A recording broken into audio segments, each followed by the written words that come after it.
žinokit, atleiskite, aš nuoširdžiai tai pasakysiu, ateinantis 20 minučių aš jūs truputėlį pakankinsiu. Nes va ką aš padarysiu, aš truputėlį priminsiu tokios istorijos, truputėlį pasidalinsiu savo asmeninę patirtimį ir trečias dalykas pakviesiu į tą praktiką, kurią minėjo Lijana.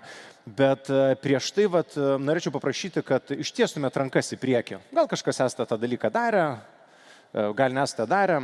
Ir žinot, vienoj rankoje, kai gyvenimas jisai yra fainas ir nuostabus, jisai duoda tau laikus, Facebook'e visur padarykite nykštį, o kitoj rankoje padarykite špygą, nes kartais būna ir taip. Vienoje rankoje nykštys, kitoje rankoje špyga. Labai ačiū, kad visi tai dalyvaujate. Dabar suplokit ir apkeiskit. Dabar suplokit ir apkeiskit vėl. Ir vis greičiau. Ir vis didinam tempą, vis greičiau. Vis greičiau, dar greičiau.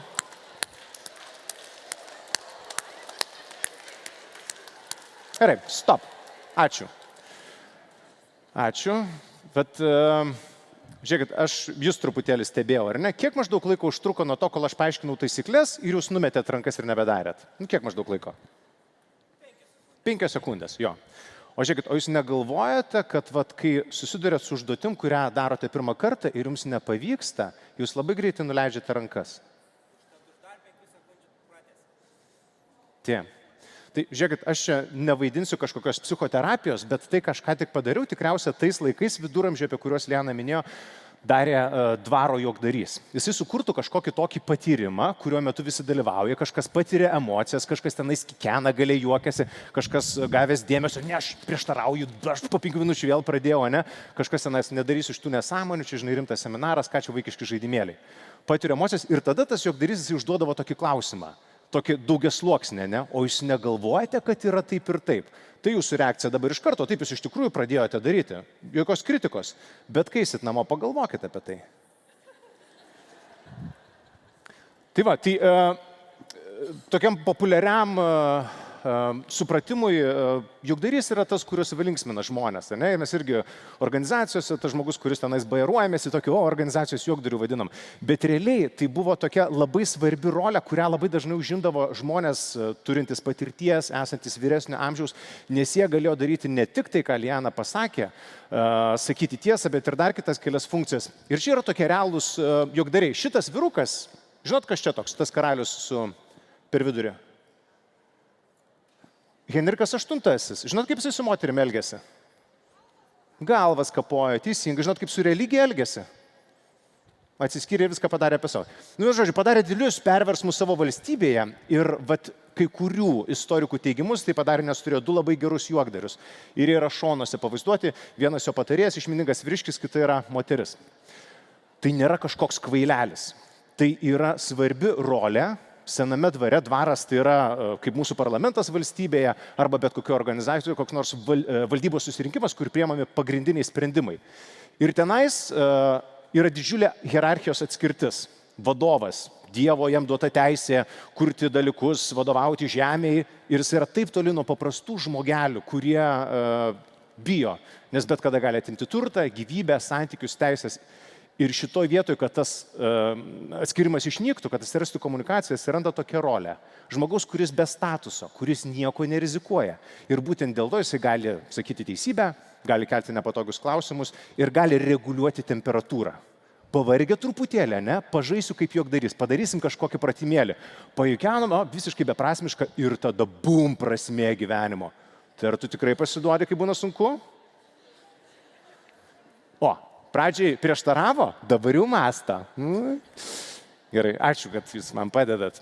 Tai va, šitas vyrukas, kuris yra ekrane, jis yra realus juokdarys iš mūsų protėvių, iš abiejų tautų respublikos, arba kaip dabar mes mėgstame sakyti, geriausių tautų respublikos, Lenkai lietuviai, ir jisai gyveno su 3 karaliais. Su Žygimantu Kęstutaičiu, su Kazimiero Jogailaičiu, Žygimantu Senuoju ir Žygimantu Augustu. Toks keičiasi karaliai, juokdarys yra. Jo vardas buvo Stanislovas, jį vadino Stančiku. Ir labai keistas juokdarys, ar ne? Jisai toksai liūdnas, neįsišiepęs, sėdi prie kažkokių popierių. Situacija tokia, ką tik atvyko pasiuntiniai, jie atnešė žinią apie mūšius, kurie vyko Smolenske, Maskvos Rusia eina į abiejų tautų respubliką. Ir jisai gauna tos laiškus. Kai delegacijos susitinka, jos pradeda baliavoti. Ir dabar karaliaus dvare vyksta šventė. O juokdarys mintyje, masto, ką reikės daryti, ką tik paėmė Smolenską, reikia rinkti armiją.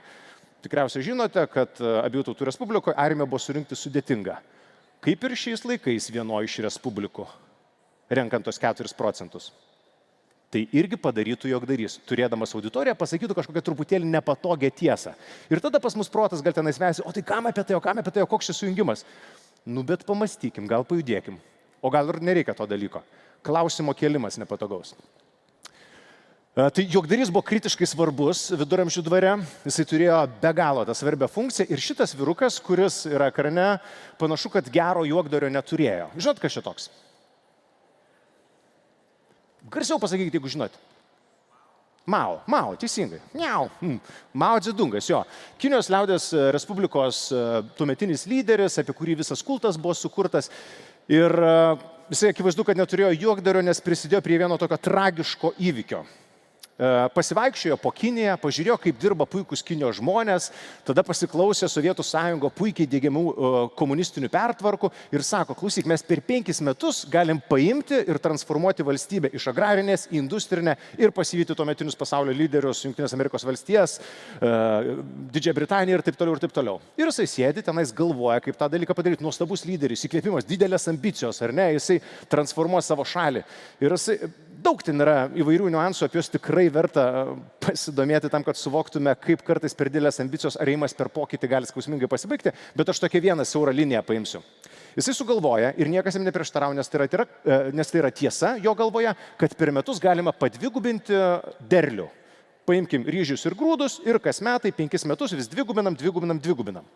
Ir antras dalykas, reikia industrializuoti šalį, pastatyti fabrikus, technologijas mes pirksime iš vakarų. Ir tuo metu jau yra įvykusi kolektyvizacija, tai visi gyveno kolūkiuose, kaip ir mūsų seneliai, proseneliai ir taip toliau. Sistema tokia. Užaugini grūdus, nugabini juos į centriuką, tenais iš tų grūdų, kadangi taip yra sutarta, sumokama vakarams už technologijas, kas lieka padalinama tautai. Ir visa šita prielaida yra padaroma su mintimi, kad derlius dvigubės. Jie išnaikina žvirblius, nes atrodo, kad žvirbliai valgo grūdus.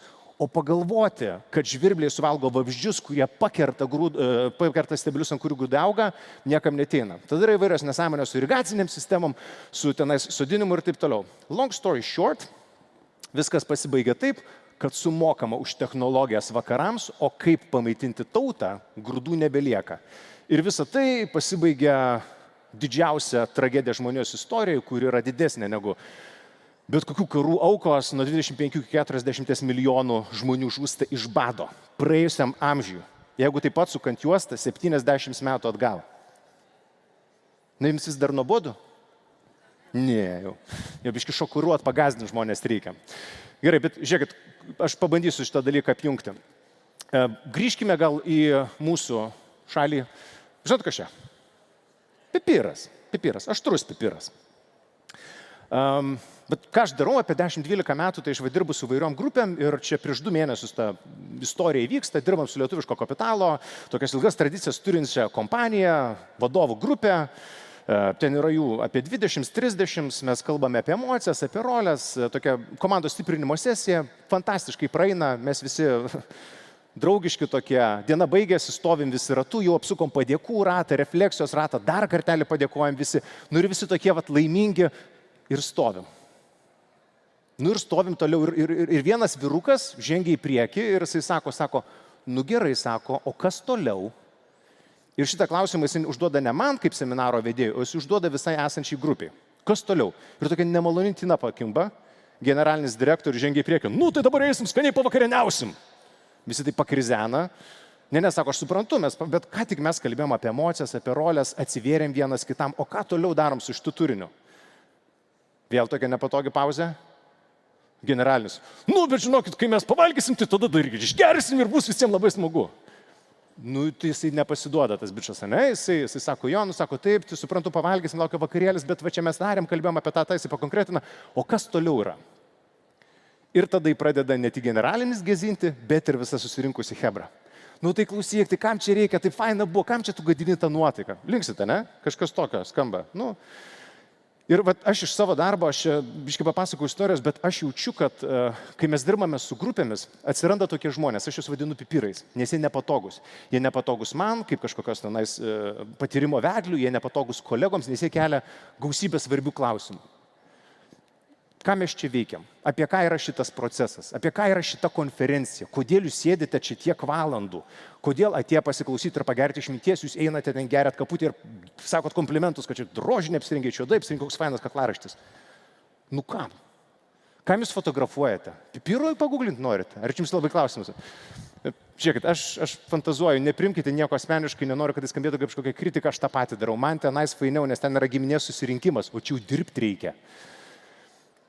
Bet tie žmonės kelia klausimus. Ir man atrodo, yra nuostabi vertybė. Ir kaip su pipiru, mes nemėgstam prieskų patiekalų, kaip su pipiru, taip su tokiais žmonėmis, jiems reikia skirti ypatingą dėmesį. Nes tai yra labai subtilus prieskonis. Ir manau, kad daugelis galvojate, kad yra tokių fainų, pozityvių kritikų, bet kartais būna tokie toksiški žmonės, kurie teršia, kurie gadina tokį bendrą vaibą, kaip mes čia visi fainai esam ir kaip čia yra mums smagu.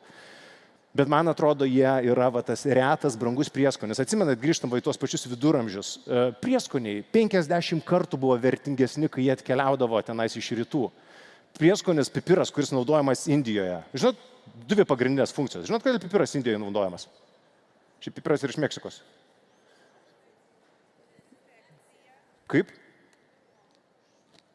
Dezinfekcija, būtent. Tai vienas yra skonis, antras dezinfekcija. Padaro gryną ir kuo daugiau aš jo beriu, tuo labiau gryninasi. Tuo yra sveikesnis patiekalas ir jisai didžiuliam karštyje gali ilgai stovėti kelias dienas. Tai šitus žmonės aš labai myliu, jie labai nepatogus, jie labai visus užknisa, bet aš kažkaip tikiu, kad jie yra be galo vertingi tam dvarui. Tai gerai, aš čia sakau, norėčiau šitam seminare pakalbėti apie tokį dalyką, sako, tai duok instrukciją, tai ką su jais daryti. Aš pasidalinu savo asmeninę patirtį, man atrodo, kiekvienas mes turime tokį konkretų būdą, kaip su tokiais dylinti. Mano tai yra 3 paprasti žingsniai. Jeigu nepavyksta pirmas, darau antrą, jeigu nepavyksta antras, darau trečią. Pirmas žingsnis yra, blemba, miega jinai. Klausykit. Labą dieną. Labą dieną, kuo jūs vardu? Gileta, malonu Gileta. Šakės. Aš galėsiu kitą kartą papasakot, pirmoji eilė užmigo. Bet taigi sakė, kad aš žadintuvas, ne? Pažadinau Giletą. Tai duok meilės. Mano tai toks receptas duok meilės 3 kartus. Kai buvau jaunas, labai norėjau kažkaip pasirodyti, kad koks čia protingas, aš kažką išmanau, aš čia psichologas, čia keliautojas, apie gyvenimą kažką suprantu. Kuo toliau tuo brestu ir suprantu, kad vis mažiau suprantu. Ir tie žmonės, kurie challenge'ina, jie duoda daugiausiai gyvybės. Mokymams, organizacijos keliavimui, plaukimui per krizės, nes jiems netinka tas status quo. Ne visi moka tinkamą formą tai padaryti, kai kurie tai daro agresyviai, bet jiems žiauriai rūpi. Jų emocijos yra tikros. Ir jie yra organizacijos kūno dalis. Ir reiškia, tai turi rasti tam tikrą vietą. Ir dėl to aš bandysiu klausytis, aš bandysiu priimti. Žinote, esate HR-as, aktyvaus klausimosi įgūdžiai, emocinė kompetencija, viskas pas jūs yra aukščiausiam lygiai. Jūs turite tą dalyką. Ir šiaip kuo labiau užknisa, tuo labiau mylėk. Kaip su vaikais. Taisyklė yra paprasta. Bet mylėk 3 kartus, nes paskui išnaudosi pats resursų, tai gal tada reikėtų eiti prie kito žingsnio. Dalinkis atsakomybę. Jeigu jau atėjot, tai nemiegokit, nes užmigdysit kitus ir tada nebepavyks mums visiems. Sutinkat? Gal taip ne iki galo sutinka.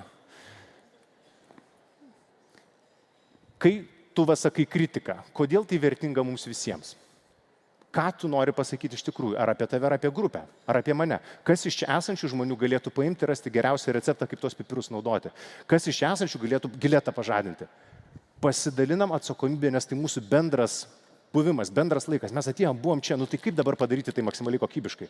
Visą laiką galiu išeiti iš sistemos, nuobodu pasiemu telefoną, išsilaisvinu, ar ne? Tegul paušina būna, bet jeigu mane kyla emocijos ir aš būsiu tas pipiras, tai tada aš jau turiu galvoti ir apie visus. Ir paskutinis žingsnis tikriausiai yra brėžti ribas, tą mes visi norim, geriau, kad jo nereikėtų. Man tokia asmeninė taisyklė, aš nenoriu, kad juokdarys virstų niekdariu. Ir jeigu esu atsakingas už visą tai, aš nenoriu, kad tai pavirstų kažkokiais pokštais, laiko švaistimu ir aš tada jau gal kažkaip struktūruosiu ir pipirus atidėsiu šoną. Bet įdomesnė dalis yra man, šiaip aš nesu didžiulis Olego Surajevo humoro gerbėjas, bet man atrodo, kaip tautos juokdarys jisai daro šventą darbą. Nes jis yra be galo drąsus. Jisai kalba ir apie temas, kurias supranta, ir apie kalbas, kurias nesupranta. Jisai kelia klausimus. Ir kodėl jisai gali apie tą dalyką kalbėti? Nes jisai nebijau būti pažeidžiamas. Jisai jau yra taip nusirengęs, savo visus netobulumus parodęs visuomeniai, pripažinęs ar ten savo nekompetenciją, ar kažkokias psichologinės problemas, ar kažkokį tenais žinių stygių padarytas klaidas, kad jisai yra toks nuogas ir tikras, kad jisai gali pasakyti apie bet ką.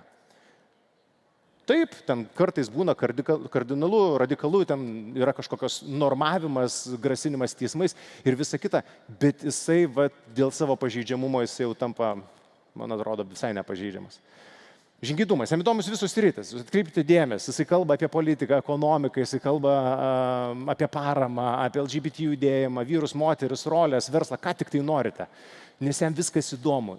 Ir ne ekspertiškas žvilgsnis, o toks rytų visokiose kryptys yra mokinio protas. Aš bandau suprasti. Ir kai aš bandau suprasti, nėra konkurencijos. Ir paskutinis yra kritiškumas. Dabar, kodėl aš kažkaip šitą temą bandau patyrinėti su jumis kartu. Jūs dirbate su žmonėmis ir jūs esate idealioj vietoj būti tai, kas jogdarys buvo dvare. Jūs esate per vidurį tarp aukščiausio lygio vadovų ir tarp tos tautos, tarp darbo jėgos. Jūs greičiausiai esate atėję iš darbo jėgos, o nenusileidę kaip viešpats kažkoks, tu būsi HR vadovas, dabar ar specialistas. Jūs žinote, kuo kvėpuoja vieni, kuo kvėpuoja kiti. Ir jūs niekada neturėtumėte būti atsipalaidavę, laimingi, patenkinti, viskas gerai, homeostazija. Nes kai yra gerai, tada aš ieškau, kas yra negerai. O kai yra krizė, kai yra blogai, aš ieškau, kas yra resursai, kas yra tas pozityvus aspektas, į kurių galiu remtis, kas gali sustiprinti. Ir čia yra tas temperatūros reguliavimas, kurį kažkada atlikdavo jogdarys, kurį dabar tikriausia atliekame mes, žmonės dirbantis su žmonėmis. Ir nelengva tai yra, bet kaip istorija rodo, čia aš grįžtu į tai, ką pirmai pasakojau, tai yra būtina, nes be to mes užmiegam. Ir jūs esate tie žmonės kiekvienoje organizacijoje, kurie ir turėtų būti. Nebūtinai linksmintojai, bet tokie pipiriukai tokie. Ir, žinot, geriausias dalykas tas, kad aš irgi suvokiu savo darbą ar mokymuose, ar psichologijoje, kaip buvimą tuo tokiu juokdariu. Ne? Ir šiandien aš gavau platformą ir dar aš kokią 10 minučių su jumis turiu. Ir aš truputėlį pabūsiu juokdariu vienoj temai, kuri man atrodo be galo svarbi. Apie tą pratimą, kurį minėjo pirmai. Tai dabar mums visiems, bet prašau, sudalyvaukit visi jau diena į pabaigą, vis tiek jau čia toj snūstelsit gal. Labai gerai, kad ponė bėga, jinai žino, kas laukia. Taip, susiraskite porą. Kad turėtumėte porą, bet būtinai turite porą, turėti žmogų, kuris yra šalia. Paimkite, pačiupinėkite, jeigu nepažįstat, paspauskite ranką, sužinokite vardą, bet visi turi, labai gerai, Gileta, ačiū, super, panelė neturi poros. Turėkite porą, nes būtina. Ten gali 3 merginos sėdit, kažkuri poros neturite, stovite, jo, su telefonu dalyvaus. Gerai. Tim. Kas neturit poros, pakelkite ranką. Bet tenais yra dama su dryžuotais marškinėliais. Gerai, pas jūs eina, galbūt, neatėjo. Pabūkit šalia gerai ir paklausykit, kas vyksta tada. Liuks. Gerai, vienas poroje pakelkite ranką. Vienas arba viena. Vienas poroje pakelkite ranką. Vienas žmogus.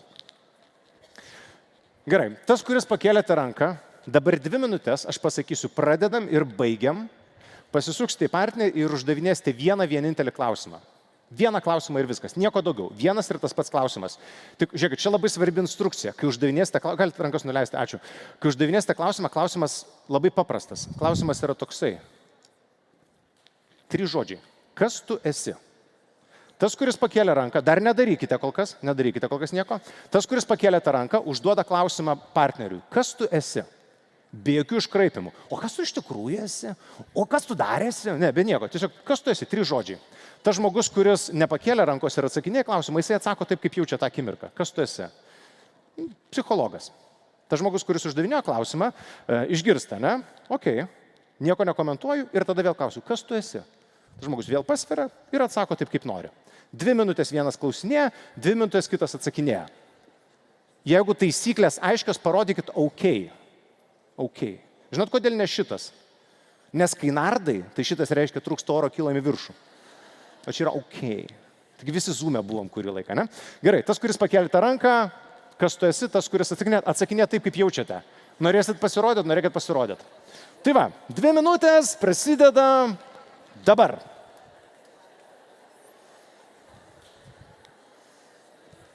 Stop. Ačiū. Paplokit partnerių savo. Partneriai.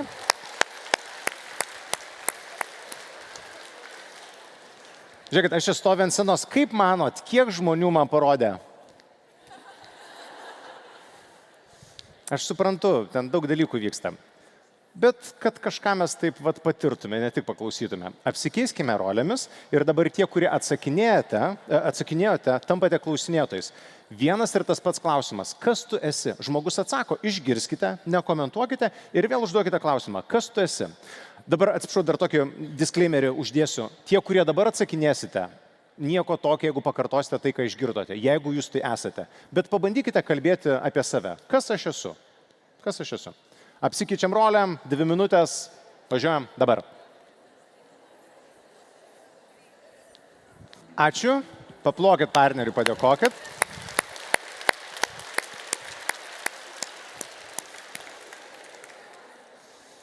Žinokit, net kūnus ir jų reakciją, dirbant su šitų klausimų, įdomu stebėti.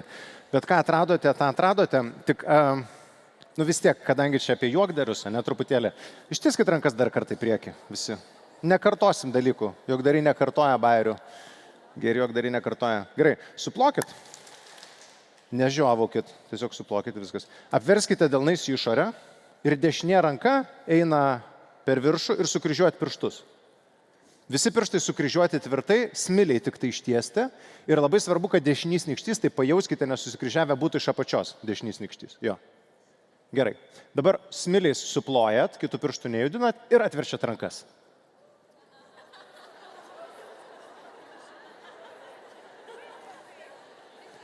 Ok. Žinok, Liana, atrodo, kad kartosim, nes... Kokia yra pirma reakcija? Apgavo, jo. Tai, aš vienas protingas žmogus, aš nežinau, aš tai esu išgirdęs iš tokio filosofo Kierkegaardo, bet man atrodo, Buda yra kažką panašaus pasakęs. Tu esi tai, į ką sutelktas tavo dėmesys. Tu esi tai, į ką sutelktas tavo dėmesys. Tai čia toks gal bendras atsakymas, kas esi tu. O ką asmeniškai atradote, tą atradote. Tai tikiuosi, kad kažkiek vertinga buvo. Ačiū.